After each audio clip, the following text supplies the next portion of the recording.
네, 오늘은 우리 다 함께 영상 하나만 짧게 보고 말씀을 계속 이어가겠습니다.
방금 보신 영상은 예수님의 부활을 주제로 한 영상입니다.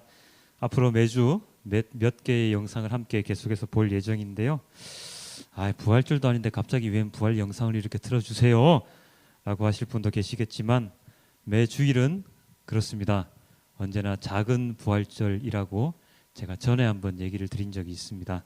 그렇기 때문에 우리는 매주일 주님의 부활을 기뻐해야 하고 매주일 주님의 부활을 기념해야 하고 매주일 주님을 기억해야 하는 것입니다. 그래서 앞으로 계속해서 주님의 부활의 영상을 한 편씩 볼까 생각을 하고 있습니다. 솔직히 얘기해서 제가 말하는 것보다 영상이 더 재밌지 않습니까? 예, 짧지만 굉장히 임팩트 있게 나오는 것 같습니다. 어쨌든 이 자리가 부활하신 예수님을 기억하고 부활하신 예수님의 그 모습을 축복하는 그러한 자리가, 그러한 예배의 자리가 되길 소망해 봅니다. 자, 여기서 제가 여러분께 질문 한 가지만 드립니다. 채호야, 질문 하나만 할 테니까 답을 한번 해보렴. 예수님이 부활을 하셨습니까? 정말요? 확신하십니까? 그것을 믿으신다면 그 이유가 무엇입니까? 성경에 나와 있어서요. 정확하게 그 이유를 모르시겠다면 혹시나 아시는 분은 모르겠지만 모르시는 분이 계시다면 오늘 이 시간 지금 이 자리에서 한 번만 생각을 한번 해보시길 바랍니다. 왜냐하면요, 우리는 일주일 내도록 주님을 생각하며 살아야 합니다. 원래 그렇게 태어났고 원래 그렇게 살아야 하는데 우리는 그렇게 하질 못하지요. 왜냐하면 일주일 내도록 세상의 일에 치여 살아가지 않습니까? 세상에서 돈 버느라, 사람들이랑 싸우느라, 사람들이랑 교제하느라 너무나도 많은 시간을 세상에 허비를 하고 있기 때문에 예수님을, 하나님을, 성령 하나님을 생각하며 살아가기가 너무나도 힘든 그러한 세상이죠. 저는 그나마 말씀을 전하는 사람이기 때문에 새벽에도 말씀 보고 밤에도 말씀 보고 기도도 열심히 하려고 하고 우리 성도님들 얼굴 한 분씩 떠올리면서 돈 잘 벌게 해달라고, 이번 주에는 좀 빠지지 않게 해달라고 막 기도도 하고 그렇게 하는데, 여러분들은 저랑 좀 다른 위치에 계시기 때문에 아무래도 하나님 아버지와 예수님을 생각하기가 너무나도 많이 힘들지 않겠습니까? 그렇기 때문에 오늘 이 시간만이라도 예수님의 부활, 예수님께서 다시 살아나신 그 시간을 한 번 더 생각해 보는 그런 시간이 되길 부탁드립니다. 저의 바람은 그렇습니다. 여러분들이 아침, 점심, 저녁으로 식사할 때 기도하잖아요. 그것조차 안 하십니까? 혹시? 하시죠? 식사할 때 기도하실 때 조금 길게 기도하셔서, 밥 주셔서 감사합니다 이렇게 끝내지 말고 조금만 더 길게 기도하셔서 예수님과 하나님과 교제하는 시간을 가졌으면 좋겠습니다. 어렸을 때 저희 외할머니께서 식사 때마다 한 5분 이상 기도하실 때 엄청 지루했거든요. 정말 왜 빨리 안 끝내시나 그랬는데 그렇게 하시는 이유가 있었습니다. 그때만이라도 하나님을 좀 생각하라는 이유가, 물론 외할머니는 그런 생각이 없으셨을지 모르겠지만 저는 지금 그러한 생각을 해봅니다. 그리고 여러분들이 잠드시기 직전 너무나도 힘이 들어서, 너무나도 지치고 힘들어서 그냥 베개맡에 나의 머리를 뉘었을 때 눈 감고 자는 것이 아니라, 눈 감고 자기 직전에 주님, 저 오늘 어땠어요? 저 오늘 잘 지낸 것 같습니까? 하나님이 보시기에 저는 온전한 크리스찬으로 하루를 보낸 것 같아요? 라고 한번 여쭤보는 그런 시간이 되면 좋겠습니다. 그리고 그런 노래 있죠. 내가 아침에 눈을 떠 처음 생각나는 사람이 바로 하나님이었으면 좋겠다라는 소망을 이 자리에서 한번 또 가져봅니다. 내가 아침에 눈을 떠서 처음 생각나는 그분이 하나님, 예수님, 그리고 성령 하나님이 되시길 주님께 기도드려봅니다. 아멘입니까? 예. 자, 지난주에는 우리가 한 사건을 만났습니다. 어떤 사건이었는지 기억나십니까? 예루살렘 성전 미문에 앉아서 구걸을 하던 안준뱅이를 누군가가 고쳐주었지요. 누가 고쳐주었습니까? 최호야, 누가 고쳐주었지? 베드로와 요한이라는 예수님의 제자가 그 안준뱅이를 고쳐주었습니다. 금과 은 나 없어도 내게 있는 건 내게 주니 곧 나사렛 예수 이름으로 일어나 걸어라. 이렇게 해서 그 안준뱅이가 일어났습니다. 사람들이 깜짝 놀랐지요. 아니, 이게 어떻게 이런 일이 있을 수가 있느냐. 그 자리에서, 사람들이 놀라는 그 자리에서 요한은 예수님의 그 일들을 증언합니다. 예수님의 그 사역들을 증언을 하고 예수님의 그 부활하심을 증언을 합니다. 그 내용이 사도행전 3장, 우리가 지난주 보았던 본문 그 뒤에 부분에 계속해서 진행이 되고 있고요. 그리고 오늘은 그 다음에 나오는 그 4장의 말씀을 보게 되는데요. 이 사건과 연결되어지는 말씀입니다. 자, 오늘 우리가 보았던 사도행전 4장의 말씀은 이렇게 시작을 하죠.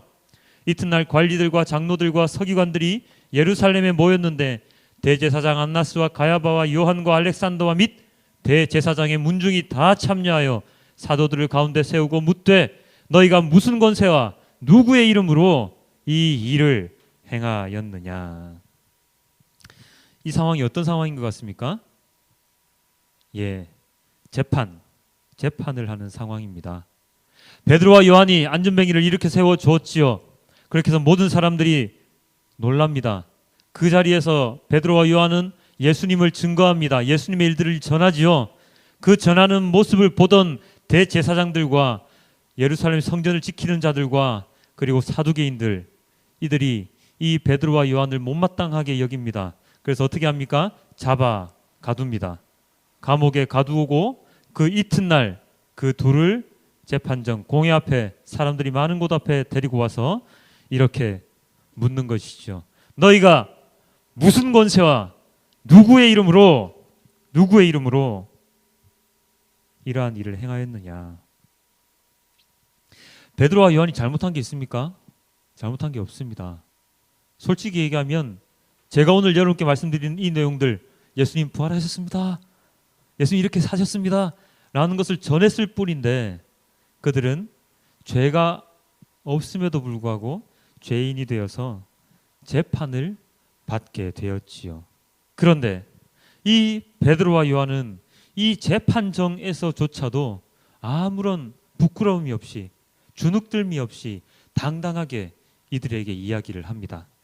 사도행전 4장 8절에 이렇게 나와 있습니다. 이에 베드로가 성령이 충만하여 이르되, 베드로와 요한이 당당하게 이 재판정에서 그 수많은 사람들 앞에서 대제사장들 앞에서 당당하게 이야기를 할 수 있었던 이유가 바로 여기 베드로가 성령이 충만하여 이르되 이 구절에 담겨 있지요. 이 말 뜻은 무슨 뜻입니까? 이 베드로와 요한과 함께 누가 있었다고요? 성령 하나님께서 함께 계셨다는 것입니다. 예수님께서 하늘에 올라가시기 직전에 우리에게 너희에게 보내주겠다라고 말씀하신 그 바로 성령, 그 성령 하나님께서 베드로와 요한과 함께 동행하면서 예수님에 대한 모든 증언을 함께하여 주셨지요. 그러니 베드로와 요한이 하나님의 말씀을 전하는 자들이 두려울 게 없었습니다. 그들이 이렇게 예수님을 사람들에게 전할 수 있는 그 원동력, 바로 그 성령 충만함, 그리고 그 성령 충만함 가운데 그들이 전한 것, 그것은 바로 구원에 관한 이야기이지요. 다른 이로서는 구원을 받을 수 없나니 천하 사람 중에 구원을 받을 만한 다른 이름을 우리에게 주신 일이 없음이라 하였더라. 다른 사람들은 구원을 우리에게 주지 못한다. 우리에게 구원을 주실 수 있는 분은 바로 부활하신 예수님 뿐이다. 우리가 처음 예배 시작할 때 보았던 그 영상에서도 알 수 있지만 부활하신 예수님만이 우리를 구원의 길로 인도하실 수 있는 분임을 이 예수님의 제자들은 사람들에게 전하고 또 전했습니다. 자, 그렇다면 예수님은 과연 어떤 분이시기에 우리를 구원의 길로 인도하실 수 있습니까? 여기서 한 가지 단어를 우리가 좀 짚고 넘어가야 될 게 있는데요. 계속해서 나오는 단어가 있죠. 우리가 익히 잘 아는 단어. 맨 첫 줄에 구원이라는 단어가 있습니다. 여러분들 구원이 무슨 뜻인지 아십니까? 구원의 정확한 뜻, 대충은 다들 알고 계실 것 같습니다. 구원의 정확한 뜻이 무엇일까요? 제가 혹시나 해서 또 네이버 사전을 열심히 뒤져봤습니다. 구원의 정확한 뜻이 사전에는 이렇게 나와 있습니다. 어려움이나 위험에 빠진 사람을 구하여 줌. 그냥 아무나 구하는 게 아니고요. 어려움이나 위험에 빠진 사람을 구하여 주는 것.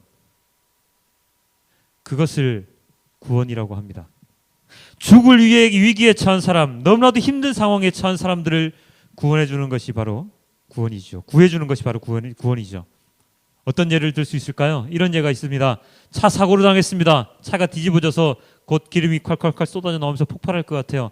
그 폭발하기 직전 차에서 누군가를 꺼내서 살려줍니다. 이것을 구원이라고 할 수 있겠죠. 그리고 바다에 빠져서 물에 빠져서 호적되는 사람들, 자신의 힘으로 수영을 해서 못 나오는 사람들, 그들에게 밧줄을 던져서 아니면 뛰어 들어가서 그들을 데리고 나오면 그것을 구원이라고 할 수 있겠죠. 그리고 불길 속에서 질식에 죽어가는 불의 그 뜨거움 때문에 타들어가는 사람들을 그 속에서 구해내면 그것 또한 구원이 될 것입니다. 자, 그렇다면 예수님께서 과연 제가 방금 예를 들었던 이러한 일들을 하셨나요? 예수님께서 어려움에 처했던 막 죽어가던 사람들을 구하는 걸 여러분들이 보신 적이 있습니까? 아니면 여러분들이 그런 상황에 처해 있는데 예수님께서 여러분들을 구해 주셨습니까? 없지 않습니까?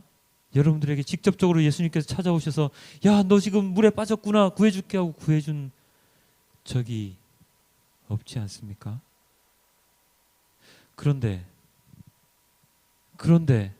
왜 저는, 아니면 많은 목회자들은 예수님을 구주로, 나를 구원해 주시는 주님으로 영접하라고 그렇게 이야기를 할까요? 곰곰이 생각을 해봐야 합니다. 예수님이 나를 구원을 해준 적이 있나? 언제지? 여러분들 마음속에 곰곰이 생각을 해봐야 합니다. 만약 그것이 사실이 아니라면 이 자리에서 제가 여러분께 말하고 있는 저는 거짓말쟁이가 됩니다. 한번 곰곰이 생각을 해보십시오.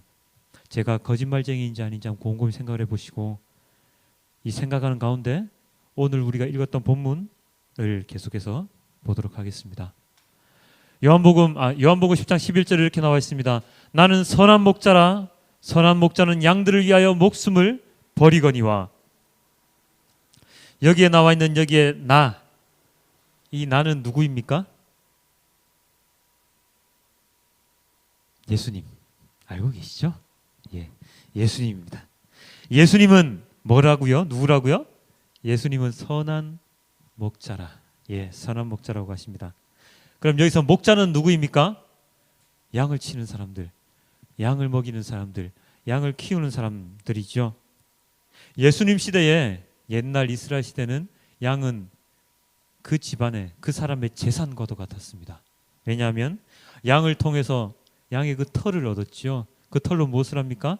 실을 만들어서 옷을 만들어 입지요. 따뜻함을 얻을 수가 있습니다.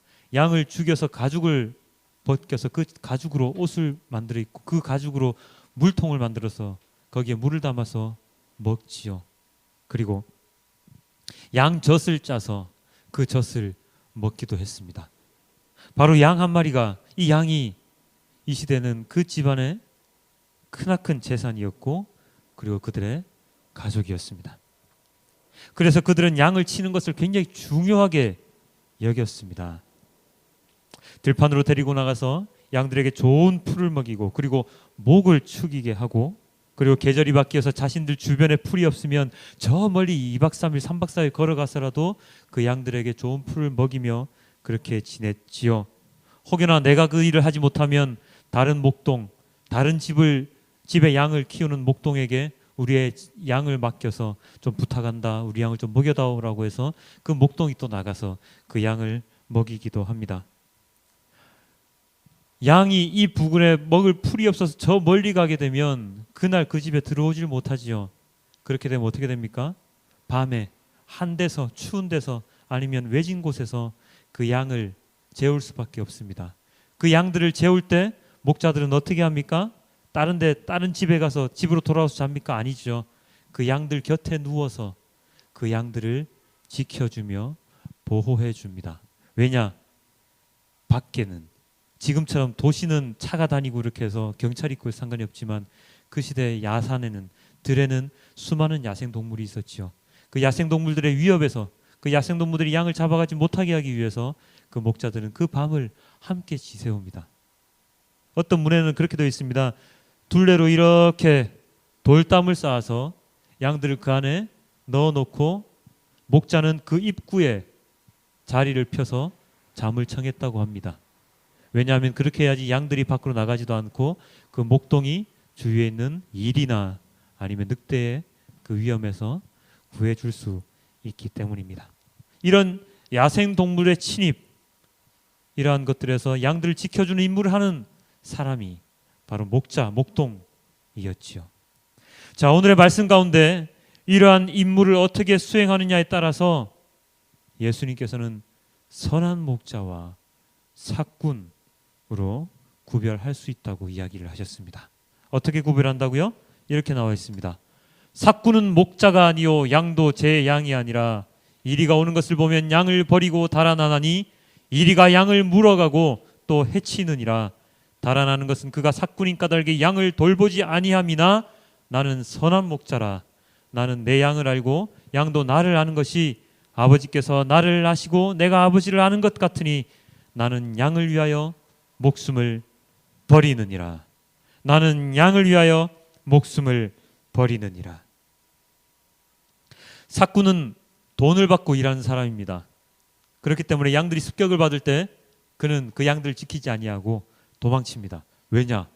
이리와 늑대가 자기를 죽일 수 있기 때문이죠. 그렇게 힘센 사람이 아니지 않습니까? 예, 자기를 죽일 수 있기 때문에 그 삭군은 도망칩니다. 돈 벌다가 자기 목숨 잃어버리면 안 되지 않습니까? 그래서 저 멀리 도망을 치지요. 하지만 선한 목자는 어떻게 한다고요?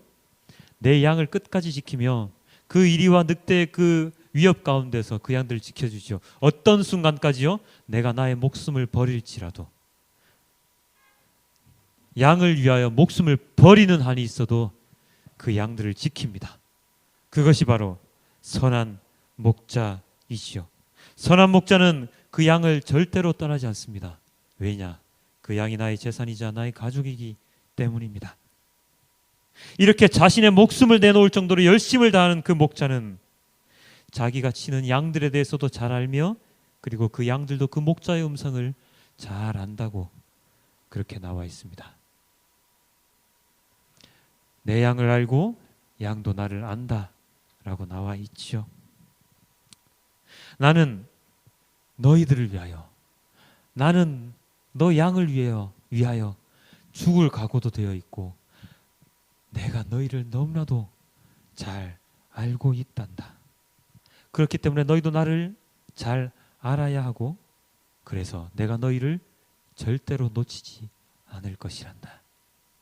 너희는 다른 목자의 목소리에 반응을 해서 쫓아가면 안 된단다. 특히나 삭군 같은 자들의 목소리에 반응을 해서는 안 되는 것이란다. 너희가 아플 때 내가 위로해 줄 것이고, 너희가 목마를 때 내가 물을 줄 것이다 라고 선한 목자가 양들에게 이야기를 하지요. 이 말씀을, 예수님께서 직접 하신 이 말씀을 예수님께서 지키시기 위하셔서 어떻게 되셨나요? 바로 이렇게 되셨지요. 그가 우리를 위하여 목숨을 버리셨으니, 그가, 예수님께서 우리 죄인을 위하여 목숨을 버리셨으니, 예수님께서는 우리를 위해서 목숨을 버리셨습니다. 우리를 지키기 위함입니다. 우리를 양과 이리의 삭군과 같은 사람들에게서 지키기 위하여 그의 목숨을 버리셨습니다. 우리를 구원의 길로 인도하시기 위함이지요. 그래서 구원이라는 단어의 뜻에는 아까 그 뜻 말고도 이러한 뜻이 함께 담겨 있습니다. 구원, 인류를 죽음과 고통과 죄악에서 건져내는 일. 동일하게 네이버 국어사전에 보면 이 뜻도 함께 나와 있습니다. 우리를 죽음과 고통과 죄악에서 건져내시기 위해서 예수님께서는 십자가에 못 박혀서 달려서 돌아가셨습니다. 그리고 부활하셨지요. 우리를 구원하기 위해서 자신의 목숨을 내어 놓으셨습니다. 고난을 참으시고 조롱을 당하시면서도 죄인인 우리를 구해주시기 위해서 2000년 전 이 땅에서 돌아가셨고, 그리고 부활하셨습니다. 사건은 2000년 전에 일어났지만 그 부활로 인해서 우리는 구원을 받을 수 있습니다. 만약에 예수님의 그 구원 사건이 그 시대에 끝났다면, 2000년 전에 그 시대에만 허락되는 사건이었다면, 우리는 성경의 말씀을 믿을 필요도 없고 믿을 수도 없고 믿어서도 안 되지요. 2000년 전에 말이야, 예수라는 청년이 살았는데 그가 그 시대에 있던 이스라엘 백성들을 구원하기 위해서 십자가에 못 박혀 돌아가셨대. 참 훌륭한 젊은이지. 어쩌면 우리가 보는 그냥 위인전에 나오는 위인, 성인일 수밖에 없을 것입니다. 그냥 역사의 한 페이지를 장식하는 그냥 한 사람일 수밖에 없는 존재가 되어버리지요. 그렇지만 예수님의 부활은 2000년이 지난 지금도 우리에게 전해져 내려오고 있고, 그리고 죄인인 우리를 구원해 주시는 힘이 있습니다. 왜냐하면 천지를 창조하신 하나님께서 현재까지도 유효하게 우리를 지켜보고 계시고, 그리고 우리를 위해서, 죄인인 우리를 구원해 주시기 위해서 지금도 하늘나라에서 중보 기도를 하고 계시기 때문입니다. 그리고 부활하신 하나님 예수님께서 성령 하나님을 이 땅에 보내주셨고, 그 성령 하나님으로 말미암아서 우리의 마음을 움직여 주시고 변화시켜 주시고 결국에는 우리를 구원의 길로 인도해 주신다고 하셨기 때문입니다. 예수님은 부활하셔서 저기 하늘나라로 올라가셨지만 예수님과 동일한 능력을 가지신 성령 하나님께서 우리와 함께 언제나 동행하시기 때문이죠. 베드로와 요한이 너무나도 당당하게 아까 재판정에서 그렇게 얘기할 수 있었던 이유가 무엇이라고 했습니까? 성령 충만함. 성령이 충만하여 베드로와 요한이 예수님을 증거했다고 했습니다. 바로 그것입니다. 바로 그것이 우리가 예수님을 믿을 수 있고 우리가 예수님을 구주로 영접할 수 있고 그리고 예수님께서 우리를 구원의 길로 여전히 인도해 주실 수 있는 이유입니다. 바로 선한 목자이신 예수님께서 우리를 끝까지 지키기 위해서 보내주신 그 성령 하나님으로 말미암음이지요. 우리를 위하여 목숨을 버리신 선한 목자이신 예수님께서 우리를 잊지 않으시고 우리를 또한 선한 목자이신 예수님의 목소리를 기억하고 그 말씀에 따라 살아갈 수 있게 하기 위해서 그리고 죽음의 위기에서 구해 주실 수 있기 위해서 예수님께서는 지금도 우리에게 우리를 위하여 목숨을 내놓으시고 우리를 위하여 지금도 기도하고 계신 것입니다. 예수님께서 목숨을 내놓으셔서 또 일어난 다른 일은 또 무엇이 있습니까? 그것은 바로 이것이죠. 내가 내 목숨을 버리는 것은 그것을 내가 다시 얻기 위함이니 이로 말미암아 아버지께서 나를 사랑하시느니라. 예수님께서 목숨을 버리는 것은 그 목숨을 내가 다시 얻기 위함입니다. 그 목숨을 다시 얻기 위함은 예수님의 부활, 예수님의 그 부활이지요. 그리고 또 무엇입니까? 또 다른 목숨들, 죄인인 죽을 수밖에 없는 우리들 이 생명을 구하기 위함이죠. 예수님께서 자기의 목숨을 버리는 것은 선한 목자가 양을 위하여 자기의 목숨을 버리듯이 그 목숨을 버리셔서 또 다른 목숨을 다시금 얻기 위함이시죠. 그것을 통하여서 아버지께서는 예수님을 사랑하신다고 우리들을 사랑하신다고 말씀을 하십니다. 자신의 목숨을 내놓음으로써 다른 이의 목숨을 구하신 예수님의 그 모습, 그 사랑을 우리는 오늘 본받아야 할 것입니다. 그래서 사도 요한은 우리에게 오늘 이렇게 이야기합니다. 요한일서 2죠. 그가 우리를 위하여 목숨을 버리셨으니 우리가 이로써 사랑을 알고 우리도 형제들을 위하여 목숨을 버리는 것이 마땅하니라. 자녀들아 우리가 말과 혀로만 사랑하지 말고 행함과 진실함으로 사랑하자. 사도 요한이 뭐라고 했다고요? 예수님께서도 우리를 위해서 목숨을 버리셨기 때문에 우리들 또한 그 목숨을 다른 죽어가는 사람들을 위해서 버리자. 말로만 버리자 말로만 그렇게 하지 말고 행함과 진실함으로 그렇게 하자. 누구의 본을 받아서요? 예수님의 본을 받아서 예수님의 사랑, 하나님의 그 사랑을 우리가 체험을 했기 때문에 예수님의 그 죽으심과 부활하심으로 말미암아 우리는 구원을 얻었다는 것을 믿었기 때문에 우리는 그 믿음으로 말미암아 그 믿음을 행함과 진실함으로 다른 죽어가는 목숨을 살리기 위해서 우리의 목숨도 함께 내어놓자 라고 이야기를 하는 것입니다. 이 행함과 진실함이 없으면 예수님을 아무리 믿는다고 하더라도 그 믿음은 올바른 믿음이 아닙니다. 요한일서 3장 17절에 이렇게 나와 있지요. 누가 이 세상의 재물을 가지고 형제의 궁핍함을 보고도 도와줄 마음을 닫으면 하나님의 사랑이 어찌 그 속에 거하겠느냐. 내가 줄 것이 풍족하게 있는데 내가 가진 것이 너무나도 많이 있는데 나누어 줘도 내가 쓸 것이 너무나도 많이 있는데 그것을 주지 않고 내 손에 그냥 꼭 움켜쥐고 나의 이기심으로 말미암아 그것이 필요한 자들에게 나눠주지 않는다면 그 모습을 보고 어떻게 하나님께서 하나님의 사랑이 우리 속에 있다고 말씀을 하시겠습니까? 우리가 받은 것입니다. 우리가 거저받은 것이죠. 우리가 거저받은 것이기 때문에 그리고 그 거저받은 것이 너무나도 부족해서 나만 써도 나 혼자 쓰기도 부족해. 이러한 것이 절대로 아니거든요. 그것은 자기 자신도 알고 하나님도 아시는 일이거든요.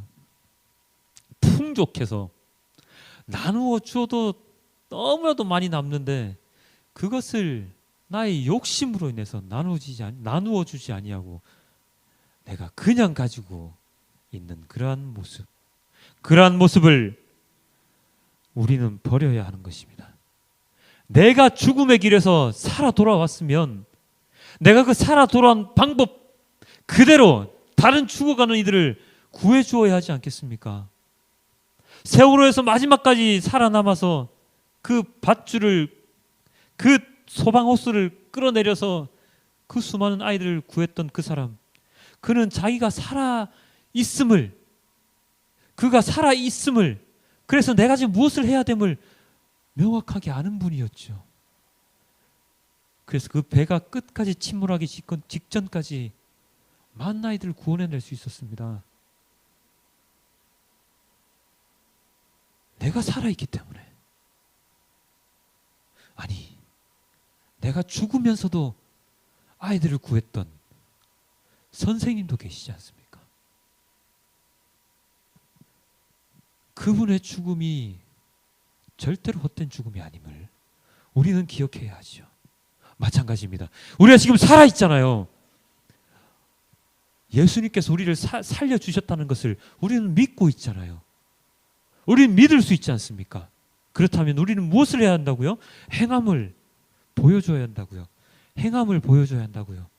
진실함으로 그 행함을 행해야 된다고요. 그래서 죽어가는 자들을 내가 살아있는 것처럼 또다시 살려내어야 한다고요. 그래서 선한 목자의 목소리를 알지 못하던 그 양들이 그 예수님의 목소리를 알게끔 해주어야 하는 것이죠. 또 이 우리에 들지 아니한 다른 양들이 내게 있어 내가 인도하여야 할 터이니 그들도 내 음성을 듣고 한 무리가 되어서 한 목자에게 있으리라. 예수님을 목자로 알지 못하던 자들조차도 예수님의 목소리를 알게 하여 그들 또한 한 목자 곁으로 나오게 해야 하는 것입니다. 그렇습니다. 사랑하는 성도 여러분, 여러분들은 지금 이 자리에 앉아서 하나님의 말씀을 듣는, 예수님의 말씀을 듣는 은혜를 받았습니다.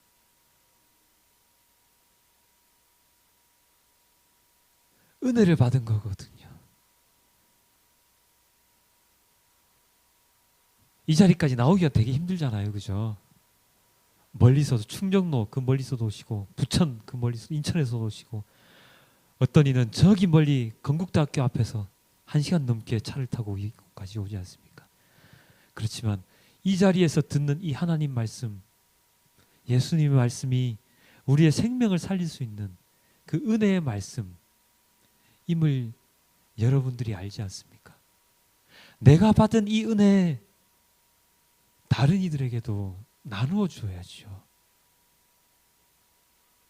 선한 목자의 그 목소리 다른 사람들에게도 나누어 주어야지요. 나 혼자만 그 은혜를 간직하고 있는 것이 아니라 나 혼자만 이 성경 말씀 너무나도 좋아, 오늘 은혜 되게 많이 받았네 하고 그치는 것이 아니라, 이것 봐요, 내가 오늘 이 교회에서 너무나도 멋진 말씀을 들었는데요, 당신도 다음 주에 나와 함께 나가서 이 은혜 말씀 같이 듣지 않을래요? 솔직히 얘기하면 설교 말씀이 그렇게 재밌진 않잖아요. 하지만 모든 것이 재밌고 모든 것을 즐기려고 한다면 개그 콘서트만 보면 되죠. 그렇지만 개콘에는 우리의 생명을 살리는 말씀이 없지만 교회에 나가서 듣는 말씀에는 우리의 생명을 살리는 말씀이 함께 있어요. 우리 함께 나가 보아요 라고 전하는 사람이 되어야 하지 않겠습니까? 그러한 의미를 우리가 지금 이 자리에서 찾아야지, 우리가 그 수많은 그 긴 시간을 들여서 여기에 나온 의미가 있지 않겠습니까? 그냥 아무 의미 없이 여기 앉아서 김창인 전도사의 말을 듣고 그냥 집에 가서 허허허 하고 그냥 밤에 개콘 보고 밤에 우차사 보고 그리고 다음날 아침부터 또다시 하나님을 잊고 살아간다면 여기까지 나와서 이 시간을 보낸 이 시간이 너무나도 허망하지 않겠습니까? 그렇기 때문에 우리가 여기 나와서 듣는 이 말씀의 가치를 우리는 또다시 재생산하여야 할 것입니다. 그것이 바로 선한 목자의 음성을 제대로 들은 양들이 해야 할 일이지요. 여러분, 삭군의 목소리에 귀를 기울이지 마십시오. 삭군의 목소리는 우리에게 달콤함으로 다가올 수 있을지 몰라도 우리를 생명의 길로 인도하여 주지는 못합니다. 삭군의 목소리가 너무나도 성경을 재미있게 가르쳐 주는 것처럼 들릴지 몰라도 그 말씀은 우리를 하나님 곁으로 인도하지 못합니다. 우리는 선한 목자의 목소리에 귀를 기울여야 합니다. 그리고 그 선한 목자를 기억해야 합니다. 그리고 그 선한 목자를 따라 살아야 합니다. 여러분은 선한 목자가 키우는 양들입니다. 베드로와 요한이 당당하게 예수님의 그 모든 일을 증언했듯이 우리도 성령 충만함으로 우리들 또한 주님의 그 모든 말씀과 그 모든 일들을 다른 모든 사람들에게 전할 수 있어야 합니다. 그리하여 그들도 길거리에 방치되어서 늑대와 이리 가운데 잡아먹히는 사망의 길, 죽음의 길로 가는 것이 아니라 우리의 손을 잡고 우리와 함께 하나님 나라로 들어가는 그러한 영광을 우리는 보아야 할 것입니다. 어떤 두려운 순간이 와도 예수님께서 우리를 늑대로부터 이리로부터 지켜주실 것이라는 그 믿음으로 살아갑시다. 오늘 우리가 읽지는 않았지만 우리의 본문 속에 나와 있던 시편의 말씀이 있습니다. 그 시편 1, 2절 그 다윗의 고백, 그 고백이 우리의 고백이 되어지길 또한 빌어봅니다. 우리 다 함께 마지막으로 이 말씀을 함께 읽고 우리 말씀을 마칠 건데요. 시편 23장 1, 2절 너무나도 유명한 말씀이죠. 우리 함께 읽겠습니다. 시작. 여호와는 나의 목자시니 내게 부족함이 없으리로다. 그가 나를 푸른 풀밭에 누이시며 쉴 만한 물가로 인도하시는도다. 여러분들 위해서 기꺼이 목숨을 내어 놓으신 예수님으로 인해서 나는 부족함이 없는 삶을 살 수 있습니다. 나에게 언제나 좋은 풀을, 좋은 먹이를 먹이시는, 그리고 쉴 만한 물가로 인도하시는 예수님의 목소리에 귀를 기울이는 우리 모두가 되길 소망합니다. 이번 한 주간도 선한 목자의 목소리에 귀를 기울이시고 그 목자의 이끄심에 따라 살아가시는 우리 모든 성도님들이 되시길 주님의 이름으로 기도드립니다. 우리 다 함께 기도하겠습니다. 아버지 하나님 감사합니다.